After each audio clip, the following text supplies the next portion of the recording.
Frères et sœurs, bonjour. Dimanche, nous serons le troisième dimanche de Carême. Ce sera un moment important pour tous les catéchumènes de la paroisse, parce que traditionnellement, le troisième, quatrième et cinquième dimanche de Carême ont lieu les trois scrutins, c'est-à-dire les trois étapes préparatoires à leur baptême la nuit de Pâques. Dimanche aura lieu le premier scrutin, c'est-à-dire le premier engagement des catéchumènes. Le Père Grégoire interrogera les catéchumènes, voilà, fera une prière pour eux, et ce sera leur première étape officielle, publique, de leur démarche vers le baptême. Et puis dimanche, nous entendrons l'évangile des marchands du temple. Vous savez, cet évangile est toujours assez étonnant, où l'on voit Jésus se mettre en colère, faire preuve d'actes de violence envers les marchands du temple. Il faut savoir qu'à l'époque, au départ, les marchands du temple n'étaient pas dans le temple, justement. Ils étaient dans la vallée du Cédron, qui longe le temple.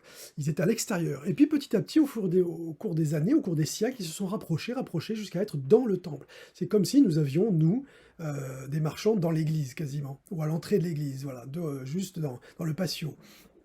Alors évidemment, ça choque de voir Jésus... c'est étonnant de voir Jésus comme ça, faire preuve de violence, chasser les marchands du temple, avoir des paroles dures. Mais, vous savez, Dieu, parce qu'on dit toujours Dieu est amour, n'est que amour, c'est vrai, mais regardez des parents. Les parents ne sont qu'amour avec leurs enfants. Et pourtant, pour éduquer leurs enfants, parfois les parents doivent se mettre en colère. Eh bien, c'est pareil avec Dieu. Dieu éduque son peuple, éduque le genre humain. Il nous éduque au fil des années, des siècles et des millénaires. Et parfois, il faut qu'il hausse un peu la voix pour nous faire prendre conscience quand nous sommes dans l'erreur. Et c'est ce qui se passe ici. Voilà. Jésus, par cet acte, pose bien la distinction entre le temporel et le spirituel, entre le séculier et le régulier. Il dit bien, le business, les affaires, ça n'a rien à faire dans le temple de Dieu, c'est dehors. Voilà. Et puis il a une autre parole très forte, où il dit « Détruisez ce temple, et en 3 jours je le relèverai ». Alors évidemment, à l'époque, personne ne comprenait ce que cela voulait dire, et pourtant nous sommes à quelques jours seulement de la passion du Christ, et cela préfigure évidemment ce que va vivre le Christ.